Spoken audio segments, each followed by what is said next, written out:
سلام دوستان، امیدوارم تا اینجای فصل بهار براتون اتفاقات خوبی افتاده باشه. دلتون پر از شادی باشه. از اینجا به بعد هم امیدوارم پر از موفقیت و خبرهای خوش باشه براتون. بریم برای فال حافظ این هفته.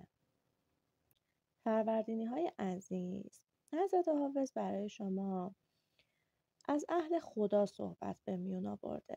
منظور از اهل خدا همون عارفان و انسان‌های بزرگی هستند که مستقیما با خدا سر کار دارن و به خدا از سایر بندگانش نزدیکترن.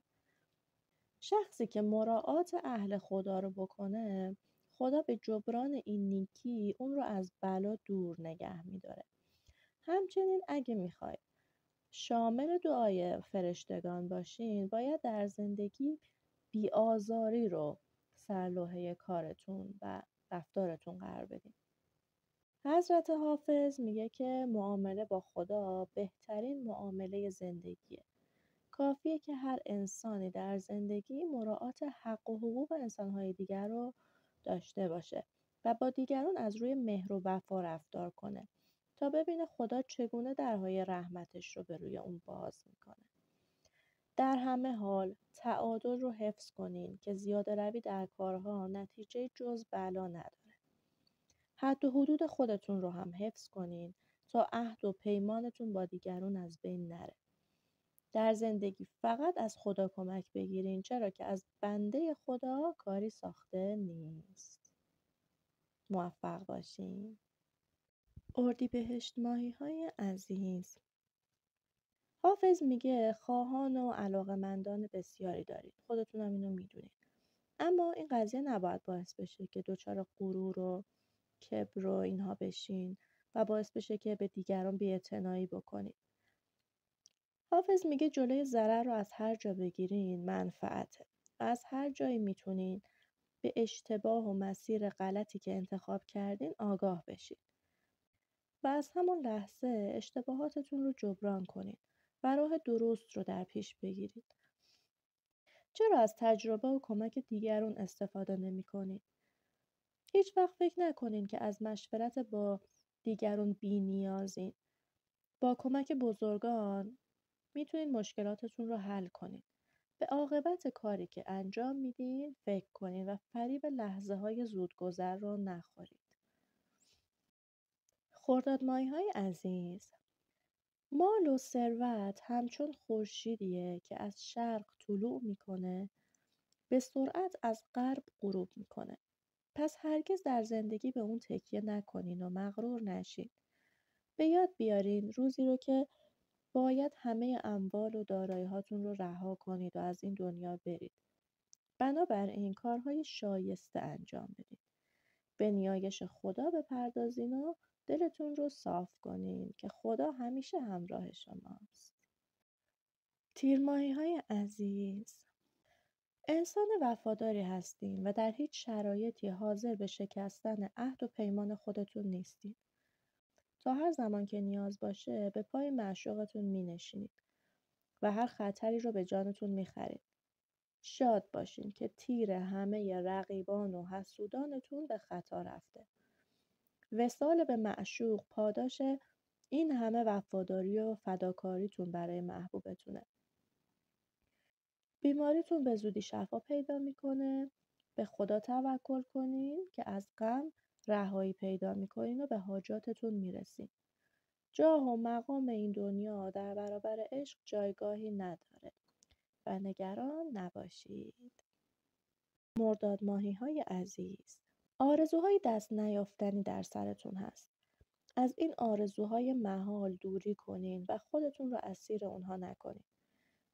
چرا که کاری که به سودتون نیست رو دارید انجام میدید و بهای سنگینی برای هر چیز بی ارزشی میپردازید. قفل کارهاتون فقط به دست خودتون باز میشه.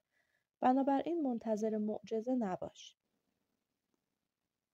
فقط به بازوی خودتون اتکا کنید تا به مقصدتون برسید. به قضا و قدر الهی هم رضایت بدین تا بهترین مقدراتش رو سر راهتون قرار بده. موفق باشید.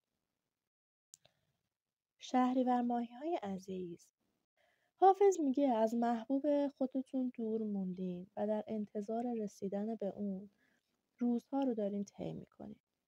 با سعی و تلاش و دعا به درگاه خدا به مقصودتون میرسید. هرچند که ممکنه این کار یک مقدار دیر انجام بشه، اما ناامید و مایوس نباشید.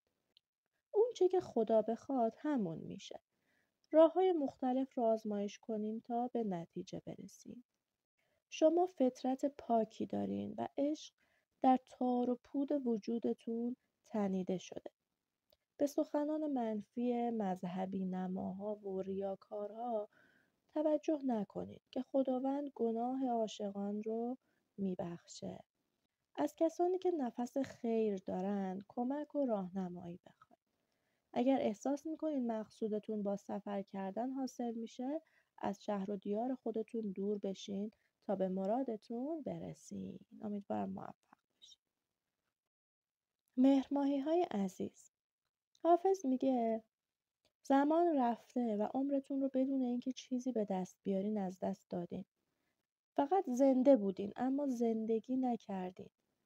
آرزویی کردین بدون اینکه برای رسیدن به اون تلاش کنین. اگر از جایی که اکنون قرار دارین راضی نیستین، از اینجا مهاجرت کنین.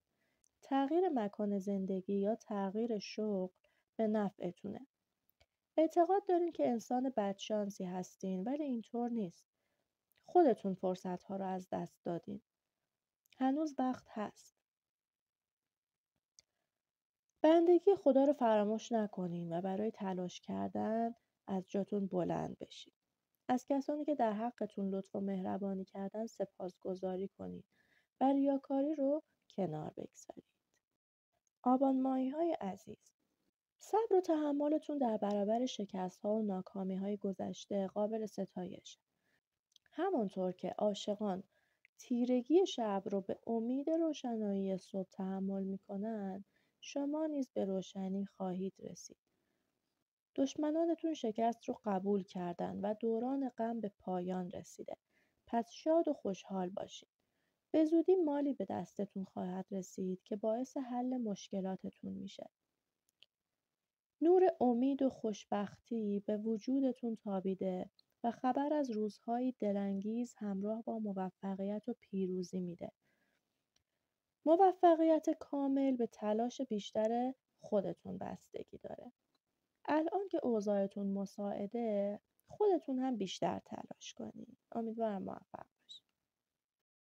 آذر ماهی‌های عزیز، حافظ میگه چرا مردم رو به چشم حقارت نگاه میکنین و ارزش وجودی اونها رو نادیده میگیرین. به اونها با خوشبینی بیشتری نگاه کنید. بیشتر از اونی که در حال حاضر دارین تلاش میکنین باید انرژی صرف کنین تا به هدف و آرزوی دلخواه خودتون برسید. با دوستان و آشنایان با تجربتون مشورت کنین تا بهتر بتونین تصمیم گیری کنین. در زندگی با دقت نظر بیشتری به کارها بپردازین و همه جوانب امر رو بسنجین. طمع رو کنار بگذارید و به امید خدا وارد عمل بشین تا میوه شیرین پیروزی رو به دست بیارین. امیدوارم موفق باشین. دی ماهی‌های عزیز، حضرت حافظ بهتون این مژده رو میده که به خواسته هاتون میرسین و در کاری که انجام میدین پیروز خواهید شد. اخبار بسیار خوشی بهتون میرسه که از شدت خوشحالی در پوست خودتون نمی گنجید. البته همه اینها مستلزم اینه که در کار خودتون قاطع باشین و غفلت نکنین. مواظب اطرافیانتون باشین. به خصوص کسانی که نسبت بهتون بغض و کینه دارن. حضرت حافظ میگه که خوابتون نبره، چون کسانی در کمین هستن تا ازتون سوء استفاده کنن و شما رو به انحراف بکشونن. از یاد خداوند غافل نباشید و همواره سعی کنین به علم و دانش خودتون بیفزایین. امیدوارم موفق باشین. بهمن ماهی‌های عزیز، حضرت حافظ میگه که این روزها فرصت‌هایی است گرانبها که در اختیارتون قرار گرفته. اونها رو به راحتی از دست ندید. عاقلانه به خود و اهدافتون بیاندیشید و از مشورت با دیگران خودداری نکنید. غفلت و بیفکری شما را از رسیدن به مقصود دور میکنه. در این چند صباح زندگی تلاش کنین قصه دنیا رو نخورین و از زندگی و نعمتهایی که خدا بهتون بخشیده لذت ببرید. از مشکلات و ناملایمات راه گلایه نکنید. اگر نقشه درست و بر اساس عقل و تدبیر داشته باشین، هیچ چیز مانعتون نمیشه. همچنین در انتخاب دوستان و همنشینانتون بیشتر دقت کنید. امیدوارم موفق باشید. اسفندماهی‌های عزیز، حضرت حافظ میگه که راز دلت بر هیچ کسی پوشیده نیست. موانع سخت و زیادی بر سر راهتونه که بیشتر اون نتیجه اعمال خودتونه و پشیمانی نسبت به اونها سودی نداره. ولی اگر از خستگی و مشکلات گله‌ای نکنین، میتونین از تمامی اونها عبور کنین و به مقصودتون برسید. با امید به آینده کارها بر شما آسون میشه.